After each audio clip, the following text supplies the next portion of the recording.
Hello students, welcome to Swami Vivekanand Institute. My name is Shaheen and in this lecture video we are going to discuss time value of money.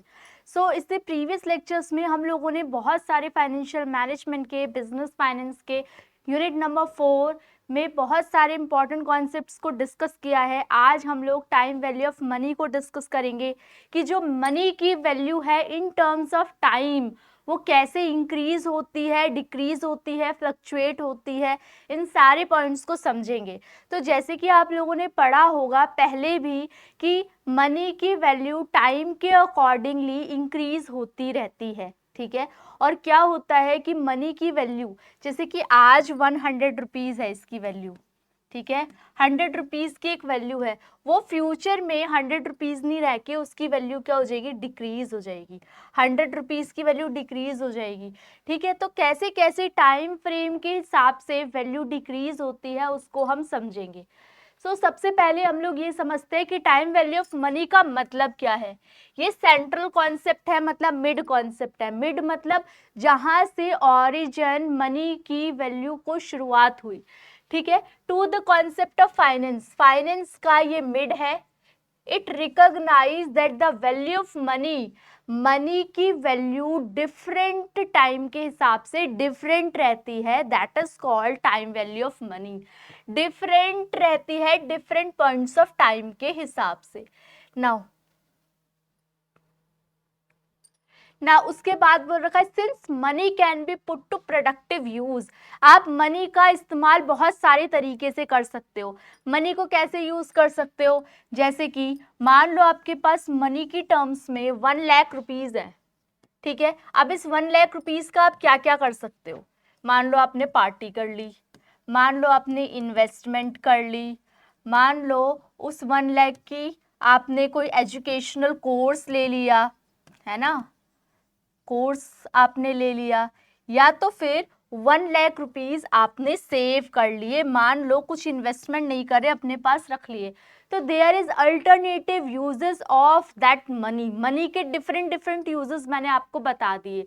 Since money can be put to productive use, हम अलग अलग use में लेके आ सकते हैं वो. It's value is different depending upon when it is received और paid.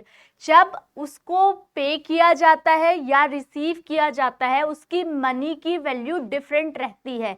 जैसे कि मान लो 100 रुपीज़ मैं आज आपसे ले रही हूँ, बोरो कर रही हूँ फ्रॉम यू, और वही 100 रुपीज़ मैं 5 ईयर्स बाद आपको बैक कर रही हूँ. तो क्या उस 100 रुपीज़ की वैल्यू सेम रहेगी? नहीं. The answer is no. Value change होगी over the period of time. The concept is known as time value of money. Next is time value of money को अगर सिंपल शब्दों में बोला जाए तो the value of a certain amount, एक amount जो सर्टेन अमाउंट है, money today is more valuable, आज मिल जाए वो पैसा वो ज़्यादा है एज कंपेयर टू वही पैसा हमें फ्यूचर में मिले. हाँ, अगर उसके साथ एक इंटरेस्ट वैल्यू फैक्टर जुड़ गया है तो एक अलग बात है. तो हम इसी तरीके से दो वैल्यू कैलकुलेट होते हैं, प्रेजेंट वैल्यू और फ्यूचर वैल्यू. प्रेजेंट वैल्यू का मतलब आज जो वैल्यू है, जैसे कि 1010 रुपीज़, और फ्यूचर में उसकी 1000 रुपीज़ के ऊपर मान लो 10% के रेट से इंक्रीज हो रही है इन्फ्लेशन, इन्फ्लेशन बढ़ रहा है. तो आप क्या करोगे, 1000 का 10% तो ये हो गया 100, और फ्यूचर वैल्यू कैसे कैलकुलेट होएगी, फिर इन दोनों को आप अमाउंट को ऐड ऑन कर दोगे तो दैट इज 110 रुपीज़. तो ये क्या हो जाएगी, वैल्यू को इंक्लूड किया जाएगा कि मान लो 1000 रुपये आज जो वैल्यू है 1000 रुपये की, वो फ्यूचर में 1000 रुपये की वैल्यू बढ़ करके मान लो फॉर द टाइम बीइंग कि 1 मंथ के लिए, 2 मंथ के लिए, तो वो कितनी हो जाएगी, 1100 हो जाएगी. तो मनी के ड्यूरेशन के हिसाब से जो वैल्यू है मनी की, जो टाइम के हिसाब से मनी की वैल्यू है, वो क्या होती है, इंक्रीज करती है या डिक्रीज करती है डिफरेंट पॉइंट ऑफ एस्पेक्ट पे. इट इज नॉट बिकॉज, ये ऐसा नहीं है क्योंकि अनसर्टेनिटी इन्वॉल्व है टाइम के साथ, हर एक आइटम के साथ रिस्क जुड़ा हुआ है, अनसर्टेनिटी जुड़ी हुई है, तो ज़रूरी नहीं है इसके लिए with the time, but purely on account of timing. Timing के हिसाब से, टाइमिंग के बेसिस पे डिफरेंट है, टाइम डिफरेंट है तो मनी की वैल्यू क्या है उसके हिसाब से डिफरेंट है। इसलिए नहीं कि अनसर्टेनिटी इसलिए जुड़ी है इसीलिए हम क्या करते हैं मनी को बढ़ा देते हैं, इसीलिए नहीं, क्योंकि टाइम फैक्टर के हिसाब से ये डिफरेंट है। Now the difference in the value of money today and the tomorrow is refer to as time value of money. तो टाइम वैल्यू ऑफ मनी का कॉन्सेप्ट समझ आ गया होगा आप लोगों को।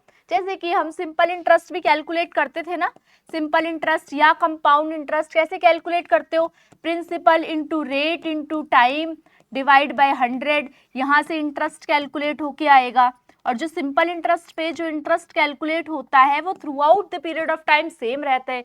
तो ये इंटरेस्ट क्यों कैलकुलेट कर रहे हैं, क्योंकि फ्यूचर में जो वैल्यू है वो उस वैल्यू पे बढ़ जाएगी, कोई वैल्यू क्या हो जाएगी, बढ़ जाएगी उसी अमाउंट की वैल्यू को, तो इसीलिए इसको टाइम वैल्यू ऑफ मनी बोला जाता है। तो होपफुली आपको टाइम वैल्यू ऑफ मनी समझ आ गई होगी। टाइम वैल्यू ऑफ मनी की अगर मैं मीनिंग की बात करूं तो टाइम वैल्यू ऑफ मनी की मीनिंग क्या है, the time value of money is one of the basic theories of financial management की थ्योरीज में आता है। ये बोलता है कि जो मनी की वैल्यू है in terms of time is greater than a reliable promise to receive the same amount of money at future date.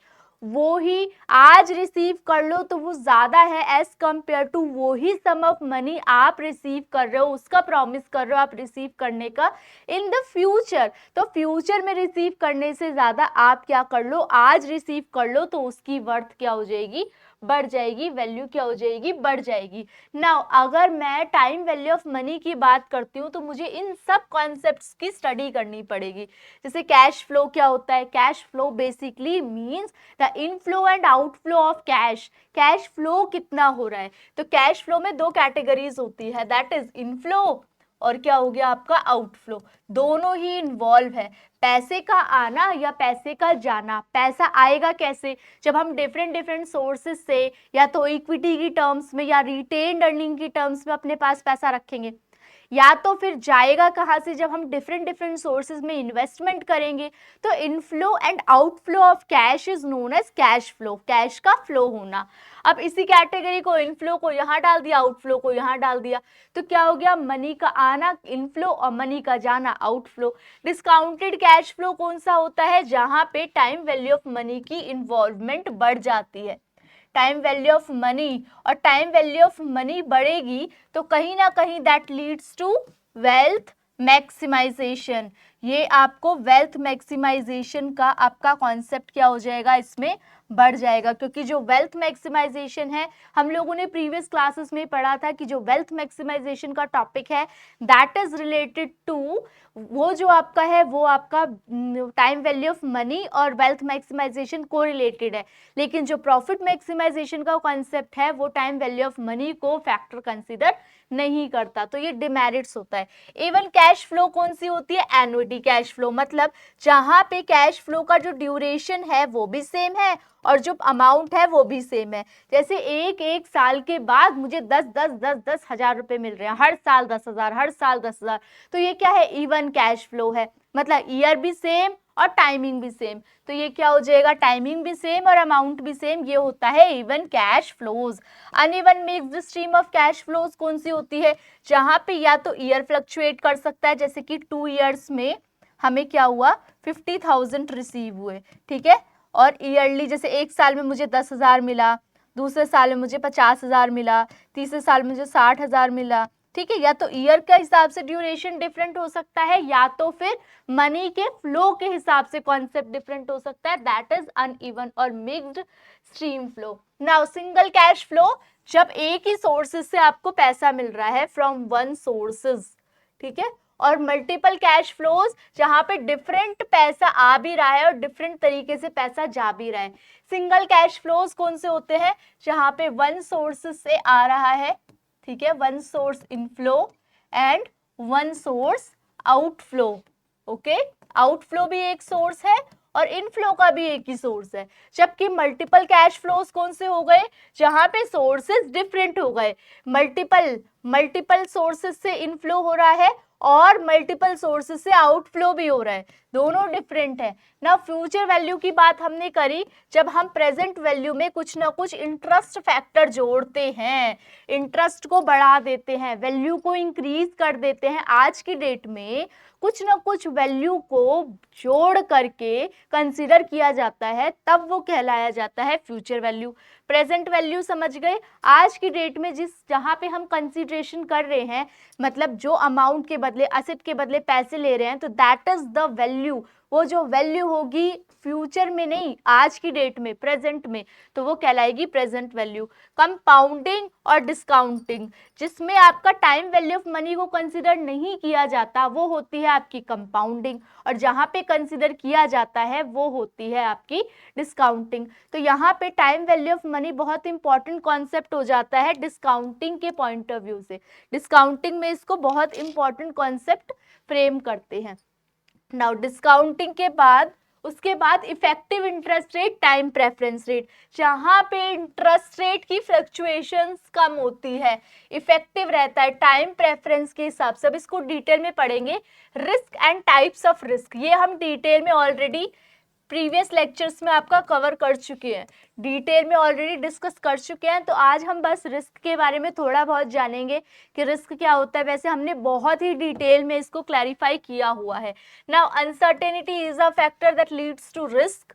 Uncertainty का मतलब फ्यूचर की प्रिडिक्शन कोई नहीं कर सकता। फ्यूचर में शेयर्स की वैल्यू बढ़ेगी घटेगी, मेरी मार्केट की वैल्यू बढ़ेगी घटेगी, बियर जो आपका अलग अलग जो मार्केट होती है, बुलिश मार्केट और बियर मार्केट, किस तरीके की मार्केट रहने वाली है वो कुछ भी डिसाइडेड नहीं होता। That is why uncertainty is also attach to time value of money. Now doubling period, doubling period के अंदर भी हम लोग पढ़ते हैं कि कहीं ना कहीं मनी को जब इंक्रीज किया जाता है तो किस सर्टेन रेशियोज में इंक्रीज किया जाता है, वो डबलिंग पीरियड आता है। ना अब एक एक को पढ़ते हैं। कैश फ्लो का क्या मतलब है, यहाँ पे कैश फ्लो क्या बोल रखा है, इसको हम सिंगल सम में भी कंसिडर कर सकते हैं और सीरीज ऑफ रिसिप्ट में भी। मतलब एक बार पेमेंट आ गई, मान लो 10,000 इसकी, तो ये भी कैश फ्लो है सिंगल। और अगर 10,000 की मुझे 5 इंस्टॉलमेंट मिल रही है, ठीक है, एक एक साल करके, 1 ईयर 2 ईयर 3 ईयर 4 ईयर,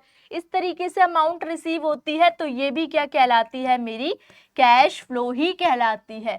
और payments occurring over a specified period of time, एक स्पेसिफाइड पीरियड में, एक स्पेसिफाइड पीरियड का क्या मतलब है, या तो एक साल में अमाउंट रिसीव हो गई, या तो फॉर द टाइम बीइंग की पीरियड जो भी है ईयर के हिसाब से वो क्या हो रहा है, बढ़ रहा है। मान लो 5 ईयर्स के हिसाब से 10,000 रिसीव हो रही है, तो ये क्या हो रहा है, टाइम फैक्टर को इंक्लूड कर रहे हैं। कैश फ्लो दो टाइप का हो गया, एक इनफ्लो और एक आउटफ्लो, जो हम डिस्कस कर चुके हैं। फिर इन्होंने बोला कैश फ्लो में भी ऑफ मच वैरायटी, जिसके अंदर सिंगल कैश फ्लो भी हो सकता है, मिक्स्ड कैश फ्लो भी हो सकता है, स्ट्रीम्स, इवन कैश फ्लो और इवन अनइवन कैश फ्लो भी हो सकता है। तो सबसे पहले बेसिकली आपने कैश फ्लो को समझा, inflow and outflow of cash is known as cash flow. यहाँ पे टाइम फैक्टर को बहुत इंपॉर्टेंट कंसीडर किया जाता है। फिर हमने ये पढ़ा कि कैश फ्लो बहुत सारे टाइप्स के होते हैं, inflow, outflow, single flow, uneven flow, even flow. तो इनके बारे में सारे के सारे कैश फ्लो की हम लोग क्या करेंगे, स्टडी करेंगे। नाउ कैश इनफ्लो कौन सा हो गया, कैश इनफ्लो का मतलब है रिसिप्ट ऑफ कैश, कैश को मिलना for the investment made on asset project. Asset के बेसिस पे मैंने कोई असेट मतलब असेट खरीदा है, उसके बेसिस पे असेट को मतलब यूटिलाइज किया है, तो वहां से मेरा पैसा आएगा। कैसे आएगा, मान लो असेट परचेज किया था किसी भी टाइम पे, अब उस असेट से प्रोडक्शन हो रही है, मशीनरी बन रही है, मशीनरी की मैन्युफैक्चरिंग हो रही है, कोई भी प्रोडक्ट, मान लो ये पेन है, इसकी मैन्युफैक्चरिंग हो रही है उस मशीन से, तो वो क्या होगा, अब इस पेन को सेल करने के बाद मेरे पास कुछ सेट ऑफ अमाउंट आएगा, that is known as cash inflow, which comes into the hands of an individual, किसी एक के हाथ में आएगा, और इनटू द बिजनेस ऑर्गेनाइजेशन, या तो किसी एक के हाथ में हो सकता है, या तो फिर बिजनेस की पूरी ऑर्गेनाइजेशन में हो सकता है। At a point of times cash inflow क्या हो सकता है, सिंगल सम भी हो सकता है और सीरीज ऑफ सम भी हो सकता है। मतलब जैसे पैसा आए 10,000 रुपये, या तो फिर 10-10 करके क्या हो रहा है हर साल में, इवन ऐसा भी हो सकता है। और ऐसा भी हो सकता है कि जो फ्लक्चुएशंस आए कि पहले साल 10,000, दूसरे साल 30,000, चौथे साल 40,000, इसी चीज को डिस्कस किया है। लेकिन ये सब कुछ किसके बेसिस पे होगा? इनफ्लो के बेसिस पे होगा, तभी इसको कैश इनफ्लो बोल रखा है। ठीक है, पैसा क्या हो रहा है? आ रहा है यहाँ पे सोर्सेस से डिफरेंट, इवन भी हो सकता है, अनइवन भी हो सकता है, over are period of time. Now cash outflow की बात करूं तो बिल्कुल अपोजिट है कैश इनफ्लो से। जब आप क्या करते हो? इन्वेस्ट करते हो, इन्वेस्ट कर रहे हो तो पैसा जा रहा है मार्केट में। हाँ, भले उसके बेसिस पे रिटर्न आएगा, लेकिन अभी क्या कह रहा है? पैसा जा रहा है। जैसे कि सपोज आप एक असेट को खरीदते हो, उस असेट से बाद में आप क्या करो? प्रोडक्ट की मैन्युफैक्चरिंग कर रहे हो, लेकिन अभी तो क्या कर रहा है? पैसा जा रहा है। That is the outflow which is the original investment made on the project or the asset which result in the payment made towards the acquisition of asset। asset को acquire करने के लिए लगा, और getting the project over a period of time, एक period को, एक जो प्रोजेक्ट है उसको पूरा करने के लिए जो पैसा आपको देना पड़ा फ्यूचर में, वही सेम एग्जाम्पल है। मान लो 10,000 कि आपने कोई मशीनरी खरीदी, पैसा जा रहा है, आउटफ्लो हो रहा है ये। ठीक है, या तो ये इस तरीके से हो सकता है, एक बार आपकी मान लो अमाउंट इन्वेस्ट हो गई, आपने दे दिया, या तो फिर ऐसा हो सकता है कि 10,000 की आप काफी सारी इंस्टॉलमेंट पे करो, that is even cash outflow. ये क्या हो गया? इवन कैश आउटफ्लो है, क्योंकि हर साल ड्यूरेशन भी सेम है और क्या है? अमाउंट भी सेम है। और या तो ऐसा हो सकता है कि 10,000 फर्स्ट ईयर में आप दे रहे हो, देन 20,000 दे रहे हो, देन 40,000 दे रहे हो, तो अनइवन कैश फ्लो भी हो सकता है। डिफरेंट टाइप से डिफरेंट फ्लो हो सकते हैं जो कि आउटफ्लो कहलाते हैं। Now discounted cash flow, the mechanism of time value. क्या बोल रखा है? The present value of future cash inflow, cash flow जो कि इनफ्लो और आउटफ्लो था, is amount of current cash that is equivalent to, किसके बराबर है? जो इनफ्लो और आउटफ्लो हो रहा है वो किसके बराबर है? Equivalent to the decision maker today. आज डिसीजन लूंगी मैं कि जो इनफ्लो हो रहा है, जो मेरा आउटफ्लो है, आज मुझे एक मशीनरी 1 लाख की परचेज करनी है। ठीक है, तो ये क्या है? मेरा आज मतलब प्रेजेंट वैल्यू, आज मैंने डिसाइड किया। अब इससे मुझे नजर आ रहा है कि मुझे बेनिफिट होगा। ठीक है, बेनिफिट होगा 30,000 का एक्स्ट्रा, मतलब इस 1 लाख में 30,000 और जोड़ दो तो ये 1,30,000 क्या हो जाएगी? मेरी फ्यूचर वैल्यू। तो क्या बोल रखा है? दोनों को इक्वेट किया और उसके बेसिस पे डिसाइड किया कि प्रोजेक्ट को, कौन से प्रोजेक्ट को एक्सेप्ट करना है। Now the process of determining present value, अभी बताया जैसे present value of a future payment और a series of future payment is called discounting. Discounting करना, आज ही डिसाइड कर लेना कि टाइम वैल्यू के बेसिस पे जो आज आप इन्वेस्टमेंट कर रहे हो उसका असर फ्यूचर में क्या हो सकता है।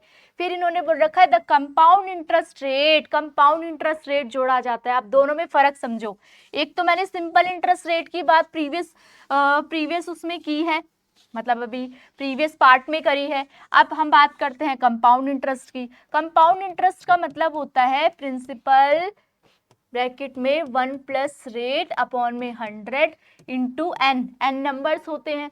तो यहाँ पे हमारा क्या निकल के आता है? अमाउंट। अमाउंट जैसे कि मैंने पहले बताया कि जो सिंपल इंटरेस्ट होता है वो through out the period of time 1 year, 2 year, 3 year, 4 year, 5 year and so on same रहता है। जो अमाउंट है इंटरेस्ट की that remains the same, but जो कंपाउंड इंटरेस्ट होता है वो फ्लक्चुएट करता है। और अमाउंट कैसे होती है? ये अमाउंट कैलकुलेट हो गई डायरेक्टली, ये सीआई की अमाउंट कैलकुलेट हो गई। ठीक है, अब अगर मुझे इंटरेस्ट कैलकुलेट करना है तो इंटरेस्ट कैसे कैलकुलेट करूंगी? जो आपका इंटरेस्ट कैलकुलेट हुआ है प्रिंसिपल, और जो इंटरेस्ट कैलकुलेट हुआ है प्रिंसिपल में से इंटरेस्ट को क्या कर दूंगी? यहाँ पे जो अमाउंट निकली है, अमाउंट में से प्रिंसिपल को मैं माइनस कर दूंगी, तो मेरा क्या हो जाएगा? आंसर आ जाएगा। ये अमाउंट कैलकुलेट हुई है, अमाउंट में से मैं क्या करूंगी? इंटरेस्ट को सब्ट्रैक्ट कर दूंगी, प्रिंसिपल को सब्ट्रैक्ट कर दूंगी तो मेरा इंटरेस्ट आ जाएगा। प्रिंसिपल को सब्ट्रैक्ट करने के बाद मेरा इंटरेस्ट आ गया। जैसे कि एक एग्जाम्पल के थ्रू समझते हैं, क्योंकि यहाँ पे एक वर्ड कंपाउंड इंटरेस्ट यूज हुआ है, तो एक एग्जाम्पल के थ्रू समझते हैं कि कैसे ये कंपाउंड इंटरेस्ट कैलकुलेट करते हैं और प्रिंसिपल इस पे इंटरेस्ट कैसे कैलकुलेट होता है। जैसे कि मान लो 1,000 रुपीज़ है, ये प्रिंसिपल मैंने स्टार्टिंग की है 1000 रुपीज़ के साथ, और रेट है 10%, और ईयर है आपका, ईयर है 2 ईयर्स मान लो।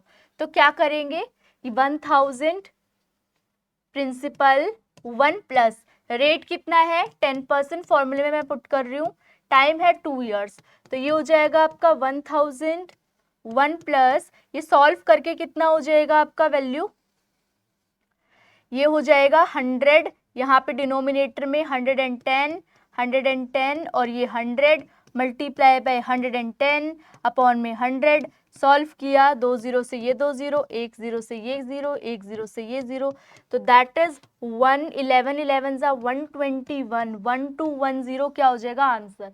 तो क्या हुआ, 10,000 इन्वेस्ट करके, 1,000 इन्वेस्ट करके, देखो 1,000 मैंने इन्वेस्ट किए थे, उस 1,000 से मुझे आज क्या रिसीव हो रहा है 1210, इतनी मैंने क्या लगाई थी प्रिंसिपल, और इतना मेरे को क्या हुआ अमाउंट रिसीव हुआ। तो अमाउंट में से प्रिंसिपल को माइनस कर दूंगी तो 210 मेरा क्या हो जाएगा इंटरेस्ट। अगर मैं यही सिंपल इंटरेस्ट कैलकुलेट करती आपका कैसे 1000 पे 10%, तो मेरा आ जाता 1,000 पे, मैं मान लो 10% कैलकुलेट करती तो 100 आता। लेकिन कंपाउंड इंटरेस्ट में वैल्यू फ्लक्चुएट होती है, वैल्यू इंक्रीज होती है, और अब जो इंटरेस्ट लगेगा, अब जो अमाउंट लगेगी दैट इज 1210, और इस पे इंटरेस्ट कैलकुलेट होगा। तो अमाउंट क्या होती है, बढ़ती जाती है कंपाउंड इंटरेस्ट के अंदर। सिंपल इंटरेस्ट और कंपाउंड इंटरेस्ट में that is the main difference. ये हो गया मान लो सिंपल इंटरेस्ट, ये हो गया compound interest. Simple interest 1,000 amount पे मान लो इंटरेस्ट निकला पहले साल 100, कंपाउंड इंटरेस्ट से भी निकला 100, फिर सेकेंड ईयर में क्या करेंगे 1,000 पे ही निकालेंगे तो ये आएगा 100, जबकि ये 1,000 पे नहीं निकालेंगे, 1,000 में क्या करेंगे 100 को और जोड़ देंगे, तो ये हो जाएगा 1100। तो इसके अंदर वैल्यू कैलकुलेट करेंगे तो दैट इज 121 समथिंग आ जाएगी। तो यही होता है मेन कि ये कंपाउंडिंग को फॉलो करता है, जहां मनी क्या हो जाती है एड ऑन होती जाती है, इसीलिए लोन को पे अप कर पाना थोड़ा सा मुश्किल हो जाता है। इवन कैश फ्लोज का मतलब होता है जिसको हम एन्युटी के नाम से भी जानते हैं, ये ध्यान रखना आप लोग word, are the existence of, इसको हम इक्वल भी बोल सकते हैं, इवन भी बोल सकते हैं, फिक्स्ड स्ट्रीम बोल सकते हैं कैश फ्लो की। May be a cash inflow भी हो सकता है, आउटफ्लो भी हो सकता है, लेकिन through out the period of time same रहेगी जो आपकी अमाउंट है, over a specified period of time which exists from the beginning of the year। beginning of the year मतलब फर्स्ट ईयर से ही जो आपकी अमाउंट रहेगी दैट इज फिक्स्ड, और ये मान लो 10,000 है तो through out the period of time 10,000 ही रहेगी।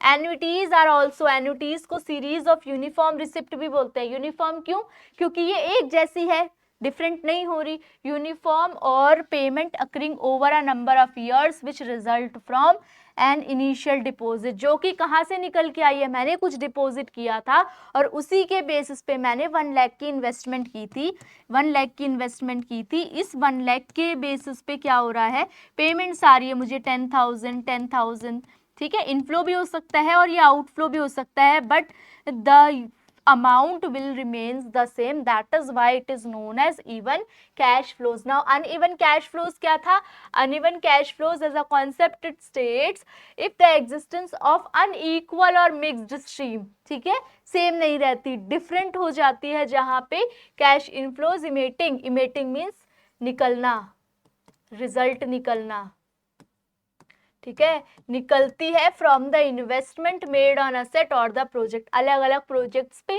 वैल्यू कैलकुलेट होके आती है, जिसको हम क्या बोलते हैं uneven cash flow. Single cash flow कौन सी होती है, जहां पे सिंगल सम ऑफ रिसिप्ट होती है of cash generated from the project during the given period for which the present value is ascertained. Present value कैसे कैलकुलेट होती है, by multiplying the cash inflows bye discounting factor. जैसे कि देखो ये समझना इंपॉर्टेंट है, यहाँ पे मैंने बोल रखा आपको first year, second year, third year, NPV calculate किया था ना जहाँ पे डिस्काउंट था, ये मान लो 10,000 है, 20,000 है, 30,000 है, अनइवन वाला हम एक स्ट्रक्चर कर रहे हैं, तो 1/10% लगा के मान लो ये 0.01, 0.92 समथिंग फैक्टर रहता है, ठीक है 0.81। फिर हम इसको मल्टीप्लाई करेंगे, इन दोनों वैल्यूज़ को मल्टीप्लाई करके यहाँ पे आंसर कैलकुलेट करेंगे। तो ये क्या बोल रखा है, जो सिंगल कैश इनफ्लो होता है वो किसके बेसिस पे निकलता है, डिस्काउंटिंग फैक्टर। और ये डिस्काउंटिंग फैक्टर ये हो गया जैसे कि 10%, 20% जो दे रखा है ना, इस रेट से हम मानते हैं कि वैल्यू क्या हो रही है, इंक्रीज हो रही है, वैल्यू क्या हो रही है, वर्थ आगे बढ़ जाएगी आपकी। इसीलिए हम एक फैक्टर को, डिस्काउंटिंग फैक्टर को डिसाइड करते हैं, जिसके बेसिस पे अपना आंसर कैलकुलेट करते हैं ना। मल्टीपल कैश इनफ्लोज, जब जगह जगह से आपके पास पैसे आएंगे अलग अलग सोर्सेस से, are the series of cash flow. May be annuity, annuity हो सकती है मतलब सीरीज हो सकती है, सेम अमाउंट हो सकती है, या तो फिर stream of cash inflows which are generated from the project, एक प्रोजेक्ट से over the entire life of asset, पूरे के पूरे असेट की लाइफ में अलग अलग जगह से जब क्या होती है, अमाउंट को कैलकुलेट किया जाता है। Future value in simple terms, future value का मतलब होता है वैल्यू ऑफ कैश फ्लोज और series of cash flow at a specified future time, future value में कैलकुलेट करना। ठीक है, प्रेजेंट वैल्यू, आज की डेट में जो वैल्यू होगी उसमें कुछ एड ऑन होगा, इंटरेस्ट फैक्टर इन्वॉल्व होगा, उसके बेसिस पे आप फ्यूचर वैल्यू को क्या करोगे, कैलकुलेट करोगे। कंपाउंडिंग में जो फ्यूचर वैल्यू है और कैश फ्लो है वो कैसे निकलता है, जो प्रेजेंट वैल्यू है, आज की डेट में आपने जो प्रेजेंट वैल्यू निकाली, दैट इज प्रेजेंट वैल्यू को हम किससे मल्टीप्लाई कर देंगे, 1 प्लस इंटरेस्ट फैक्टर, और यहाँ पे n हो गया, जो कि कहीं तक सिमिलर है आपके कंपाउंड, जो आपने कंपाउंड इंटरेस्ट पढ़ा उसके फॉर्मूले से। अब देखना कैसे, जैसे कि हम कंपाउंड इंटरेस्ट में फॉर्मूला पढ़ते थे, कैसे पढ़ते थे, principal 1 plus rate of return और नंबर ऑफ टाइम्स। तो ऐसे ही है, p को दैट इज प्रेजेंट वैल्यू मान लिया इन लोगों ने, 1 रहा सेम, i हो गया रेट ऑफ इंटरेस्ट, तो प्रेजेंट वैल्यू 1 प्लस आई को आप क्या लिख सकते हो, i बाई 100 जो आपका अमाउंट है, इनटू नंबर ऑफ ईयर्स, आप क्या कर दोगे, इसको वैल्यू को कैलकुलेट कर दोगे, तो यहाँ से आपकी वैल्यू कैलकुलेट होके आ जाएगी। जैसे कि फॉर एग्जांपल मैंने आपको वैल्यू बोली, future value, you have to calculate future value if present value is equals to 10,000, rate of return is 20% and year is equals to 1। एक साल के लिए आपको कैलकुलेट करनी है, तो कैसे कैलकुलेट करोगे, प्रेजेंट वैल्यू कितनी दे रखी है 10,000, 1 प्लस रेट ऑफ रिटर्न कितना है 20%, और यहाँ पे हो जाएगा 1, तो 10,000 ये आ जाएगी आपकी 120 अपॉन में 100 एक साल के लिए, इसीलिए एक बार किया, अदरवाइज क्या होता 2 टाइम्स कैलकुलेट होता। तो 10,000 में से 2 जीरो तो आपके चले गए, फिर यहाँ से वैल्यू आ जाएगी आपकी 120 इंटू 100, तो 120 ये क्या आ जाएगा 10,000 का आ गया आपका 12,000। मतलब जो 10,000, अगर आज 10,000 है तो एक साल बाद उस 10,000 की वैल्यू कितनी हो जाएगी, 12,000 हो जाएगी। अगर मैं एक फैक्टर कंसिडर कर रही हूँ, that is 20% discount. Now next one is present value. Present value क्या है, वही फ्यूचर वैल्यू को आज की डेट में, मान लो 20,000 रुपये 10 साल बाद होंगी, तो आज कितने हैं उसकी वैल्यू 10 साल बाद 20,000 की वैल्यू, मान लो फ्यूचर वैल्यू मैं बोल रही हूँ 20,000 है किसी एक अमाउंट की, आज कोई अमाउंट थी, आज जो वैल्यू थी, फ्यूचर में उसकी वैल्यू 20,000 है, और जो डिस्काउंटिंग रेट है वो है आपका 10,000, 10%। तो बताओ प्रेजेंट वैल्यू कैसे होगी, तो ये भी हमारा कैसे कैलकुलेट होता है, प्रेजेंट वैल्यू की हेल्प से। प्रेजेंट वैल्यू बिल्कुल अपोजिट है फ्यूचर वैल्यू से। प्रेजेंट वैल्यू का मतलब होता है प्रेजेंट वर्थ, आज की वैल्यू कितनी होगी, अगर मेरे को फ्यूचर की वैल्यू पता है। सम ऑफ मनी और streams of cash flow at a specified interest rate और रेट ऑफ रिटर्न, जिसको हम डिस्काउंटेड वैल्यू भी कहते हैं। और ये कैसे कैलकुलेट होती है, देखो यहाँ पे डिस्काउंटिंग का मतलब वो कैलकुलेट हो रखा है, यहाँ पे प्रेजेंट वैल्यू है, यहाँ पे डिस्काउंटिंग प्रेजेंट वैल्यू का फॉर्मूला दे रखा है, that is future value annuity upon में 1 plus interest raise to the power n। तो जैसे कि मैंने पिछले क्वेश्चन में आपको बताया था, दिया था जो आपको क्वेश्चन, देखो ये था क्वेश्चन, इसके अंदर क्या था, प्रेजेंट वैल्यू दे रखी थी और उसके बेसिस पे कैलकुलेट किया 10,000 का वैल्यू। अब मान लो मुझे क्वेश्चन में दे रखा है प्रेजेंट वैल्यू कैलकुलेट करनी है और फ्यूचर वैल्यू कितनी दे रखी है मुझे 12,000। रेट ऑफ रिटर्न कितना है 20%। इस फॉर्मूले के हिसाब से मैं कैलकुलेट करती हूँ। 20% ही था ना, इसमें क्वेश्चन क्या था देखो, प्रीवियस वाले क्वेश्चन में परसेंट कितनी दे रखी थी 20%। इसी को अब इस 12,000 से, ये जो 12,000 कैलकुलेट हुआ है, इससे हम 10,000 तक कैसे पहुंचेंगे ये हम समझते हैं। तो यहाँ पे फ्यूचर वैल्यू कितनी दे रखी है 12,000 दे रखी है, और यहाँ पे कितना रेट है आपका 20% रेट है, 1/100 ये हो जाएगा। और नंबर ऑफ ईयर कितना है, वहाँ पे भी 1 ईयर था, यहाँ पे भी 1 ईयर है, तो 12,000 ये कितना हो जाएगा 120, 100 यहाँ मल्टीप्लाई हो जाएगा, 100 + 20 120 अपॉन में 100, ये सॉल्व होके ये कितना आ जाएगा 12,000 × 100 अपॉन में 120। तो इस 0 से 0 कैंसिल आउट, 12 1 ज़ा 12, 1000, तो आ गया ना आपकी 10,000 वैल्यू। तो फ्यूचर वैल्यू गिवन हो उससे प्रेजेंट वैल्यू कैसे कैलकुलेट करनी है, और अगर प्रेजेंट वैल्यू गिवन हो उससे फ्यूचर वैल्यू कैसे करनी है, ये compounding discounting present value future value के बेसिस पे हम कैसे कर सकते हैं, कैलकुलेट कर सकते हैं। एक तो ये फॉर्मूला आता है फ्यूचर वैल्यू एन्युटी अपॉन में 1 plus interest rate raise to the power n, एक तो ये वाला हो गया, ठीक है। इनवर्स है कंपाउंडिंग प्रोसेस से डिस्काउंटिंग टेक्निक। यहाँ पे हम क्या करते हैं टाइम वैल्यू ऑफ मनी को कंसिडर करते हैं, जहाँ पे प्रेजेंट वैल्यू और फ्यूचर वैल्यू को कैलकुलेट करते हैं। और इस फॉर्मूले को प्रेजेंट वैल्यू को हम कैसे कैलकुलेट कर सकते हैं, future value 1/1 plus interest raise to the power n, इस तरीके से भी आप कैलकुलेट कर सकते हो, जहाँ पे पीवी आपकी प्रेजेंट वैल्यू है, प्रेजेंट वैल्यू है, एफ वाई यहाँ पे फ्यूचर वैल्यू है। ये सारे पॉइंट्स नोट डाउन करते जाओ, आपके एग्जाम के लिए इंपॉर्टेंट है। I that is the rate of interest, और N that is the time period है यहाँ पे। तो इस तरीके से हमने क्या किया, इस सारे के सारे कॉन्सेप्ट्स की स्टडी की। नाउ इफेक्टिव इंटरेस्ट रेट ये वर्ड आया था और हमने बोला था कि आगे डिस्कस करेंगे। तो इफेक्टिव रेट ऑफ रिटर्न क्या है, effective rate of interest time preference rate is used to translate. जो टाइम प्रेफरेंस रेट है ये किस लिए यूज होता है, अलग अलग टाइम्स के बेसिस पे डिफरेंट अमाउंट, जब अलग अलग अमाउंट दी जाती है अलग अलग टाइम पीरियड के हिसाब से, to amount equivalent in value of the firm individual in the present at common point reference. मतलब अलग अलग पॉइंट ऑफ टाइम पे अलग अलग वैल्यूज गिवन है, तो उसको कैसे कैलकुलेट करते हैं, ये वाला हम कॉन्सेप्ट सीखते हैं टाइम प्रेफरेंस रेट में या इफेक्टिव इंटरेस्ट रेट में। This time preference rate is normally express, time preference rate को हम कैसे एक्सप्रेस करते हैं परसेंट में, to find out the value of money at present और इन फ्यूचर। प्रेजेंट में आज की डेट में उसकी कितनी वैल्यू है या फ्यूचर में उसकी कितनी वैल्यू है, ये कैलकुलेट किससे करते हैं परसेंटेज में।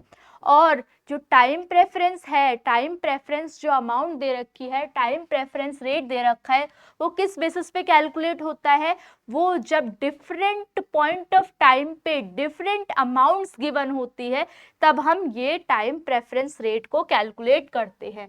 Now the risk is related to the uncertainty, जो कि आपको डिफरेंट इन्वेस्टमेंट्स पे हो सकती है। जैसे कि बिजनेस में फाइनेंस मैनेजर को अलग अलग नंबर के डिसीजंस लेने पड़ते हैं और डिफरेंट सिचुएशंस में अलग अलग डिसीजंस लेने पड़ते हैं। एक अपॉर्चुनिटी को ग्रैप अप करता है, दूसरी अपॉर्चुनिटी को लूज करना पड़ता है।